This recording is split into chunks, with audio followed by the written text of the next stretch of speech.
Have you ever heard of an offer that seems too good to be true? It's common to be skeptical. What's the catch? There must be strings attached. Sometimes people believe that God's forgiveness is conditional upon us. For example, they believe that if we forgive others, then we may be forgiven by God. Yet when forgiveness comes up in the Bible, the vast majority speak of God forgiving us, not us forgiving others. Even when God does teach us to forgive others, He still demonstrates His unconditional forgiveness. An example is the parable of the unforgiving servant in Matthew 18.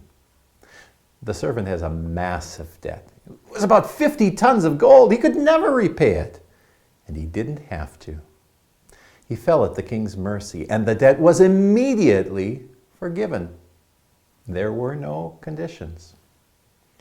Sadly, he turns around and does not show that same mercy to a fellow servant who owes him much less. We feel the tension. We recognize this is wrong. If you've been forgiven so much, how can you not also forgive others? But as you consider cause and effect, the order is very important. The servant's forgiveness of his fellow servant, or in this case, the lack thereof, is not the cause of God's forgiveness of him. Notice the king forgives the first servant before that ever comes up.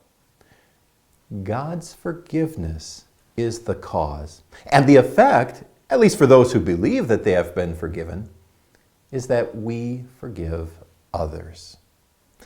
Because Jesus came as our substitute, God forgives us freely with no strings attached. Believe it and let it empower your forgiveness of others. Believe it and never doubt where you stand with God.